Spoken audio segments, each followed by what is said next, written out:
Pernahkah kamu memasuki sebuah ruangan dan tanpa berkata apapun, semua orang menoleh padamu? Bukan karena wajahmu, bukan karena ucapanmu, tapi karena sesuatu dalam dirimu yang bahkan tak bisa kamu lihat sendiri. Itulah auramu. Getaran yang membuat orang tertarik, atau justru merasa terancam. Dan kali ini, kamu akan tahu mengapa kehadiranmu diam-diam telah mengguncang dunia di sekitarmu. Tonton sampai akhir, karena mungkin yang kamu anggap kelemahan selama ini, justru adalah kekuatan yang membuatmu tak bisa dilupakan. Angin sore menggerakkan tirai tipis di ruang tamu rumah tua berlantai kayu. Hening, namun terasa seperti ada yang hadir. Bukan suara, bukan bayangan, hanya perasaan yang tak bisa dijelaskan. Di tengah ruangan itu, berdiri seorang perempuan muda bernama Saka. Diam, tidak berbicara. Tapi atmosfer berubah sejak ia masuk. Orang-orang di ruangan memperhatikannya. Bukan karena kecantikan, bukan karena gaya, tapi ada sesuatu dari dirinya yang seolah menyusup ke bawah kulit orang lain. Menyentuh, tapi tak menyakitkan. Menggetarkan, tapi bukan karena takut. Saka tidak tahu bahwa kehadirannya membawa getaran yang sulit didefinisikan. Ia hanya hidup seperti biasa. Tulus, apa adanya. Tapi entah kenapa, setiap kali ia datang ke suatu tempat, suasananya selalu bergeser. Seperti ada energi yang tak terlihat, mendahului langkahnya, mendahului suaranya. Di sisi lain kota, seorang pria tua bernama Mahendra sedang membaca catatan-catatan lama. Ia seorang pembelajar filsafat, dan hari itu ia tengah meneliti konsep The Self dari Carl Jung. Sebuah konsep tentang pusat terdalam dari manusia, tempat ego bertemu dengan esensi. Saat ia membaca, ia teringat pada Saka. Bukan karena wajahnya, tapi karena ketenangannya.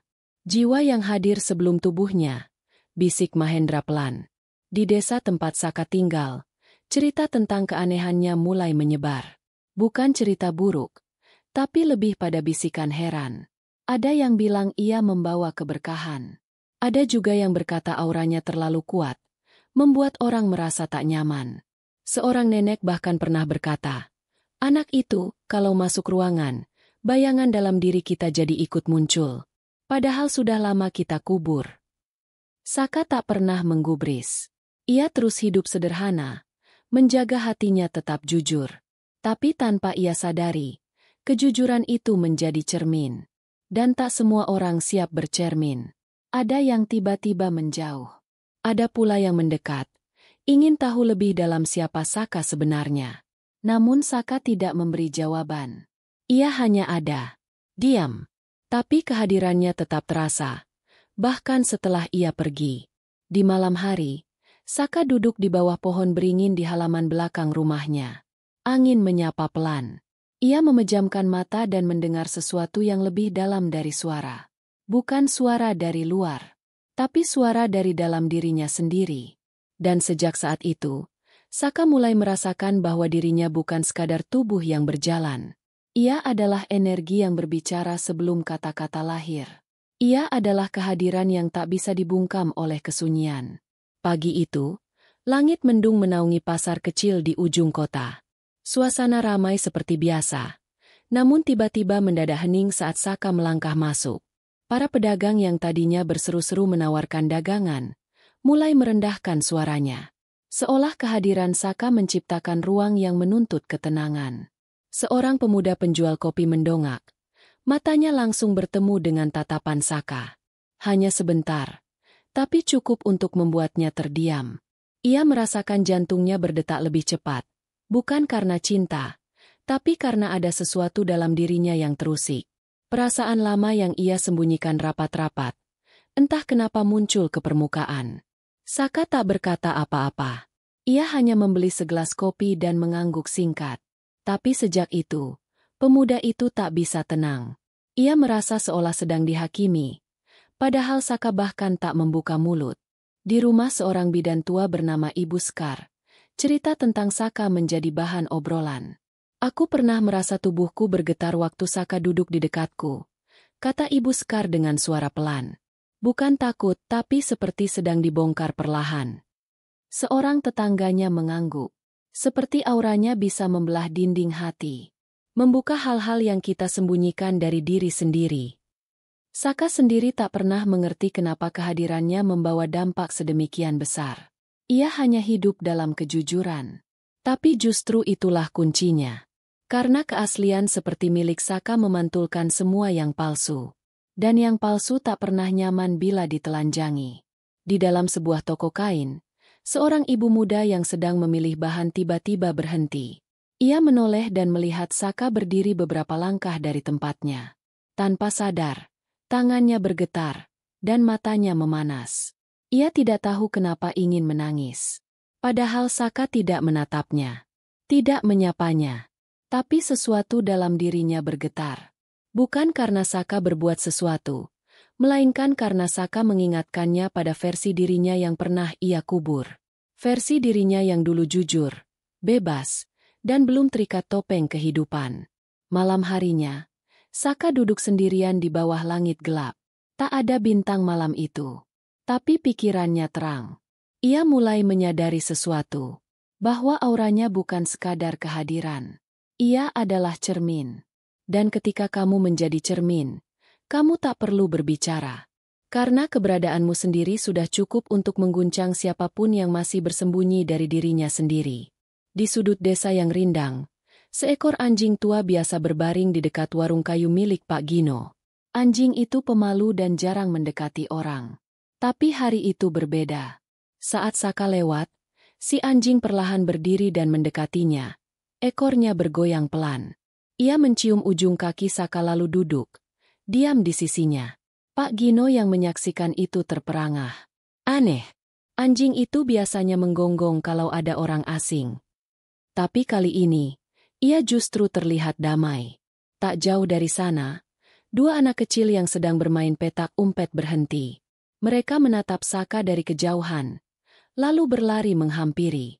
Salah satunya meraih tangan Saka dan berkata, "Kakak wangi, tapi bukan wangi sabun." Anak itu lalu memeluknya, seolah mengenali seseorang yang telah lama ia cari. Saka tersenyum. Ia tahu anak-anak dan hewan tidak membaca status atau kata-kata. Mereka membaca energi. Di tepi sungai kecil, Saka duduk di atas batu sambil menatap arus air yang jernih. Seekor burung kecil hinggap di bahunya, lalu tetap tinggal di sana untuk beberapa waktu. Tak gentar, tak gelisah. Saka tidak bergerak, hanya membiarkan momen itu berlalu seperti angin. Ia mulai memahami sesuatu. Bahwa ketika seseorang hidup dari pusat jiwanya, bukan dari topengnya, maka dunia alami akan mengenalinya. Alam tidak butuh penjelasan. Alam mengenali keaslian. Di ladang belakang rumahnya, tanaman-tanaman yang ia sentuh selalu tumbuh subur. Bahkan tetangganya sering berkata, "Tanganmu membawa hidup, Saka." Padahal ia tidak melakukan sesuatu yang istimewa. Ia hanya hadir. Sepenuh hati. Sepenuh jiwa.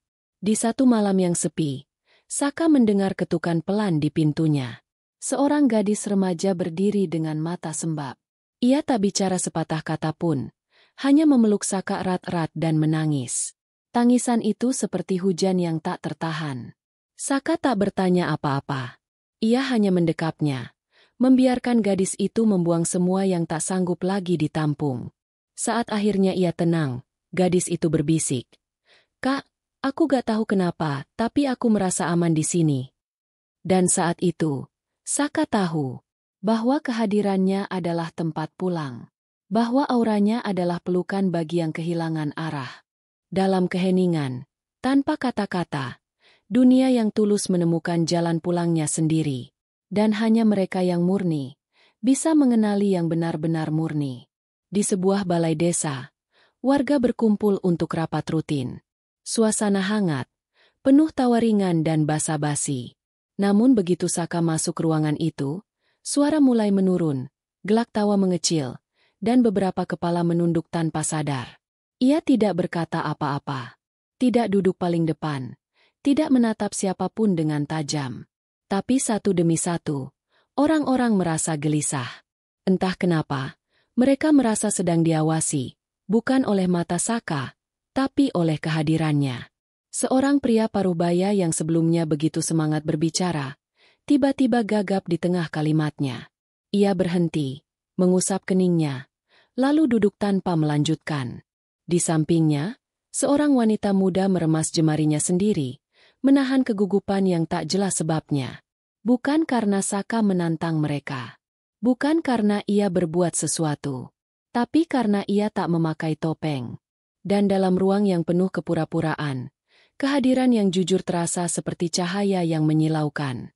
Hari-hari berikutnya, orang-orang mulai menggambarkan Saka dengan macam-macam cerita. Ada yang menyebutnya dingin. Ada yang berkata ia terlalu menyendiri. Bahkan ada yang curiga, mengira ia menyimpan niat tersembunyi. Namun diam-diam, mereka tahu. Mereka sedang menilai cermin, bukan wajah di balik cermin itu. Mereka hanya merasa tak nyaman melihat bayangan mereka sendiri yang tak utuh. Di warung kopi, dua orang ibu berbicara pelan. Aku gak ngerti kenapa dia kayak menelanjangiku waktu aku ngomong bohong. Padahal dia gak bilang apa-apa. Jawab yang lain dengan ragu. Saka tahu, auranya seperti genangan air jernih. Siapapun yang menatapnya akan melihat pantulan wajah mereka sendiri.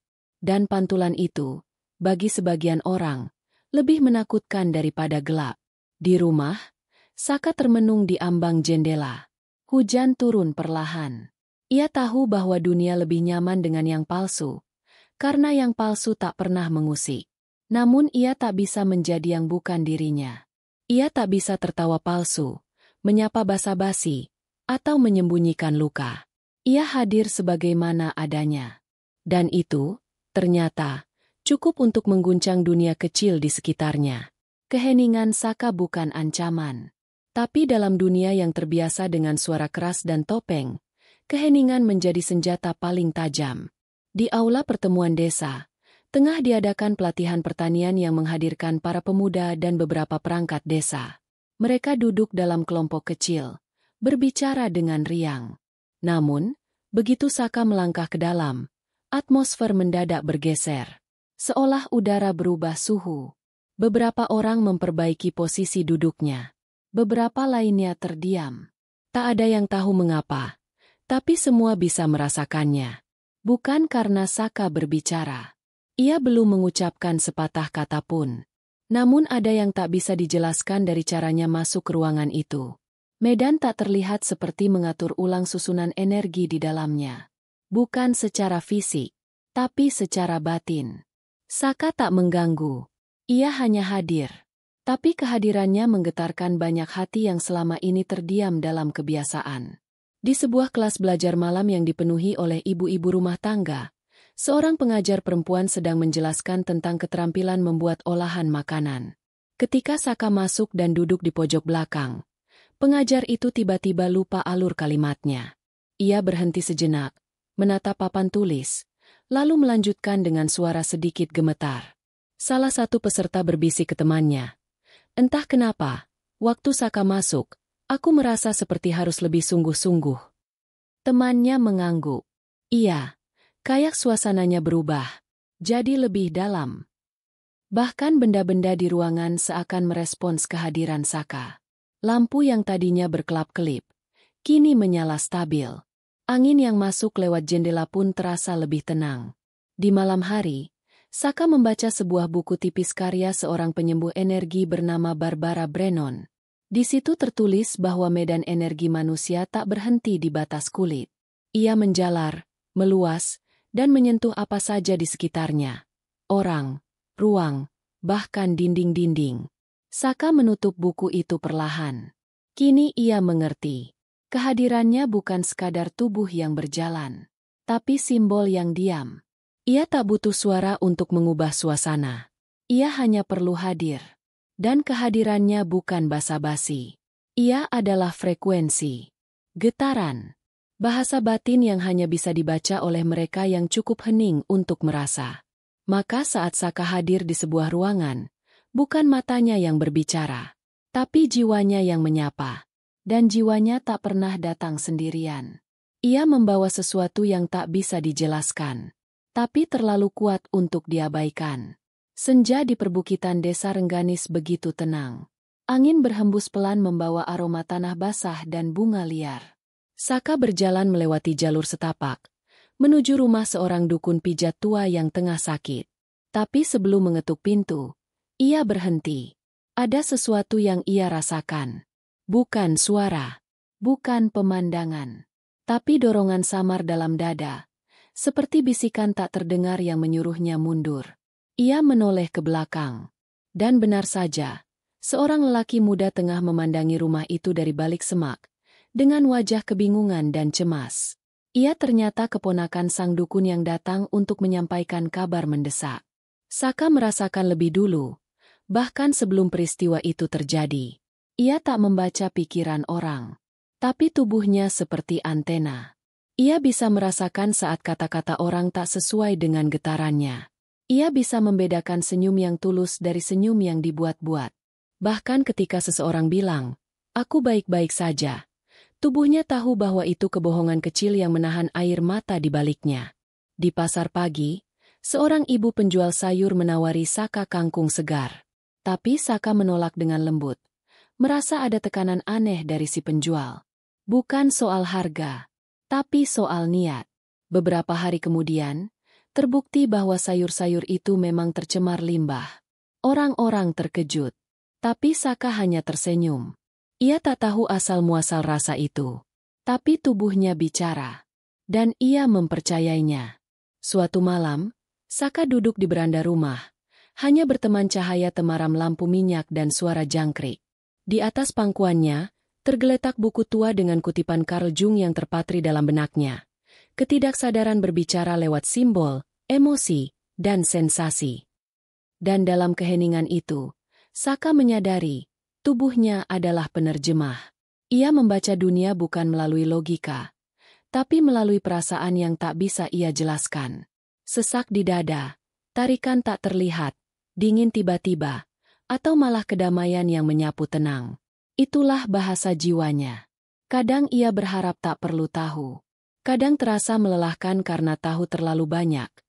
Hanya dari satu tatapan atau satu kehadiran. Tapi pada akhirnya, Saka tahu, itu adalah bagian dari siapa dirinya. Sebuah kepekaan yang bukan untuk menghakimi, tapi untuk menjaga. Untuk memahami tanpa harus bertanya. Dan dalam dunia yang penuh kebisingan, menjadi seseorang yang bisa mendengar dalam diam, adalah anugerah yang tak semua orang bisa tanggung. Pagi di rumah kepala dusun berjalan lambat. Beberapa tokoh masyarakat sedang berkumpul membahas rencana perayaan desa. Di antara mereka, Saka duduk mendengarkan. Mereka berbicara tentang dekorasi, makanan ringan, dan lomba anak-anak. Suara tawa terdengar. Suasana terlihat akrab. Tapi dalam hati Saka, ada kekosongan. Kepalanya perlahan melayang. Kata-kata yang dilontarkan orang-orang di sekelilingnya terdengar seperti gema tak berarti.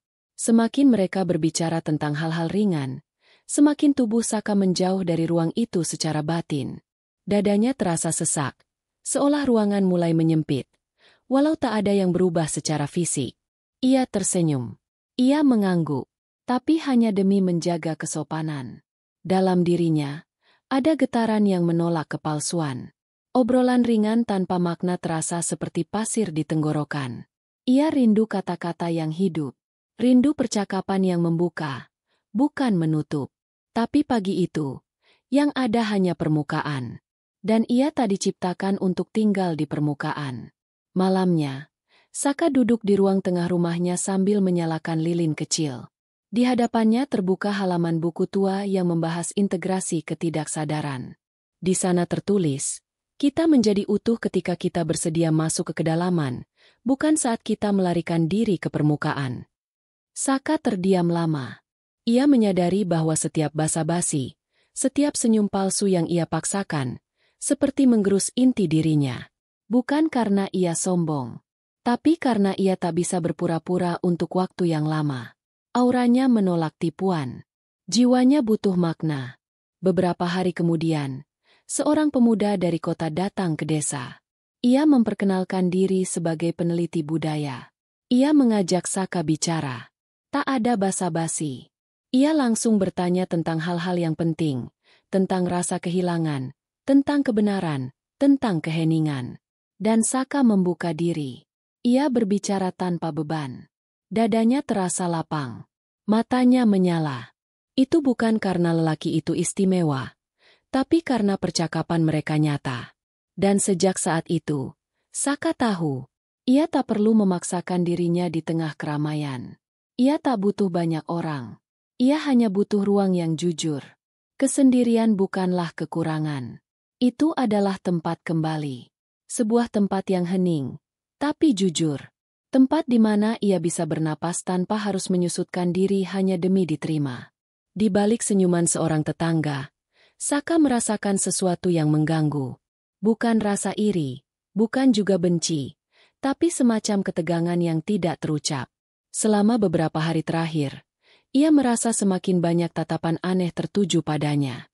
Ada yang terlalu kagum, ada yang terlalu mencurigai, dan ada pula yang tiba-tiba menjauh tanpa sebab. Ia tak melakukan apa-apa. Tapi tiba-tiba, banyak cerita beredar. Bahwa Saka terlalu pendiam. Bahwa ia menyimpan rahasia. Bahkan ada yang berbisik bahwa mungkin Saka bisa membaca pikiran orang. Semakin jernih dirinya, semakin gelap bayangan yang dipantulkan orang lain ke arahnya. Di warung Embok Gati, dua ibu sedang berbicara dengan suara perlahan. Aku pernah lihat dia berdiri diam di pinggir sungai. Tapi rasanya seperti aku yang ditelanjangi. Padahal dia gak ngomong sepatah kata pun. Jawab satu lagi. Makanya itu. Mungkin dia bukan orang biasa. Padahal Saka hanyalah seorang perempuan muda yang jujur dengan dirinya sendiri. Tapi kejujurannya mengusik diam orang lain. Ketika orang hidup dengan menyembunyikan rasa takut, amarah, atau luka lama, dan tiba-tiba ada seseorang yang begitu terang, mereka tak bisa tidak merasa terpantul. Di malam sunyi, Saka duduk di ranjangnya. Cahaya lampu minyak menari lembut di dinding bambu. Dalam diamnya, ia merenung. Ia ingat satu kutipan Carl Jung yang terpatri dalam buku catatannya. Bayangan adalah semua yang kita tolak demi diterima. Dan ketika kita melihat orang lain yang hidup dalam kebenaran, bayangan itu bangkit. Ia mulai memahami. Bukan dirinya yang mereka lawan, tapi diri mereka sendiri yang terpantul dalam cahayanya. Bukan karena Saka sempurna, tapi karena ia tidak menutupi. Dan keterbukaan itu mengusik mereka yang masih memakai topeng. Keesokan harinya, seorang anak kecil dari rumah sebelah memeluk Saka dan berkata, "Aku suka kakak, walaupun orang-orang bilang kakak aneh." Saka menatap mata polos anak itu dan tersenyum. Anak-anak tak bisa berbohong. Dan kata-kata sederhana itu terasa seperti pelukan hangat untuk jiwanya yang mulai lelah. Saka tahu, ia bukan tempat sempurna. Tapi ia adalah tempat nyata. Dan dalam dunia yang terbiasa berpura-pura, menjadi nyata adalah revolusi yang sunyi, namun mengguncang. Maka meskipun bayangan orang lain akan terus menempel pada cahayanya, ia memilih tetap menjadi terang. Langit sore mulai berubah kelabu saat Saka berdiri di depan balai desa. Beberapa warga baru saja selesai rapat. Mereka berbicara riuh, membahas hal-hal kecil yang tak penting, tertawa, bercanda. Tapi begitu Saka mendekat, suara mereka perlahan menurun. Tak ada yang menegurnya secara langsung. Tapi mata-mata mereka menoleh, diam-diam mengamati. Saka tak berkata sepatah kata pun. Ia hanya berdiri tenang, menunggu giliran untuk berbicara dengan kepala dusun. Namun meski tak mengucapkan apapun, diamnya terasa lebih keras dari pernyataan. Suara di sekitarnya mengecil bukan karena takut, melainkan karena energi hening yang memancar begitu kuat, menggugah kesadaran. Beberapa hari kemudian, di pertemuan rutin pemuda desa, Saka kembali hadir. Kali ini duduk di belakang, tak bersuara, hanya mendengarkan. Salah satu pemuda yang biasanya paling vokal, tiba-tiba kehilangan arah dalam bicaranya. Ia melirik Saka, dan tangannya gemetar tanpa sebab. Setelah rapat usai, ia mendekati Saka dan berkata pelan, "Aku gak ngerti, tapi waktu kamu diam, rasanya kayak semua suara dalam kepalaku jadi lebih jelas." Saka menatapnya lembut, tidak menjawab, karena ia tahu, bukan kata-katanya yang membuat orang sadar, tapi kehadirannya. Diamnya menciptakan ruang. Ruang yang membuat orang melihat ke dalam dirinya sendiri. Di rumah, saat malam turun dengan tenang, Saka duduk di bawah lampu minyak yang temaram. Ia ingat kata-kata dalam jurnal tua yang ia temukan di rumah Mahendra. Keheningan yang sadar bukan kekosongan, tapi ruang bagi kebenaran untuk muncul. Dan malam itu, ia benar-benar merasakan kebenaran itu. Ia tidak butuh menjelaskan dirinya. Ia tidak perlu membela siapa dirinya. Dunia bisa berbicara sesuka hati, tapi keheningannya adalah kekuatan yang tak bisa mereka sangkal. Ia tahu, banyak orang akan merasa tidak nyaman. Sebab dalam keheningannya, mereka mendengar suara hati mereka sendiri. Dalam tatapannya yang lembut, mereka dihadapkan pada luka yang belum sembuh. Saka bukan penyembuh, tapi ia adalah cermin. Dan diamnya adalah panggilan yang hanya bisa dijawab oleh hati yang berani jujur. Pagi itu, langit desa Rengganis begitu cerah. Burung-burung bernyanyi. Anak-anak berlarian di jalan tanah merah yang hangat. Tapi suasana terasa berbeda. Ada yang hilang, namun belum bisa dijelaskan dengan kata-kata. Rumah Saka tampak kosong. Pintu kayunya tertutup rapat. Jendela tak lagi terbuka seperti biasa. Saka telah pergi sejak fajar. Tanpa pengumuman. Tanpa pesan panjang. Ia hanya meninggalkan sebuah surat pendek di atas meja kecilnya. Aku harus melangkah, tapi jiwaku tetap tinggal. Hari-hari berikutnya, warga mulai merasakan keanehan yang halus namun nyata. Balai desa terasa lebih sunyi, meski ramai. Warung kopi Pak Gino tetap penuh, tapi tawa orang-orang tak lagi setinggi biasanya. Bahkan anak-anak yang dulu bebas bermain, kini lebih sering diam sejenak sebelum berlari. Mereka tak menyadarinya dengan segera. Tapi pelan-pelan, mereka merasakan sesuatu yang dulu begitu kuat kini tak lagi ada. Di sudut pasar, seorang ibu pedagang sayur menatap kosong ke arah jalan yang biasanya dilalui Saka. Dulu kalau dia lewat sini, rasanya kayak napas jadi lebih panjang, gumamnya. Di balai belajar malam, seorang remaja perempuan menunduk sambil berkata lirih. Kalau Kak Saka masih di sini, mungkin aku berani cerita lebih banyak. Waktu terus berjalan. Namun kehadiran Saka tetap terasa, seolah belum benar-benar pergi. Namanya jarang disebut. Tapi perasaannya tertinggal. Seperti bau tanah setelah hujan. Seperti musik yang masih berdengung meski lagu sudah berakhir. Ia meninggalkan ruang-ruang yang lebih tenang. Hati-hati yang lebih jujur.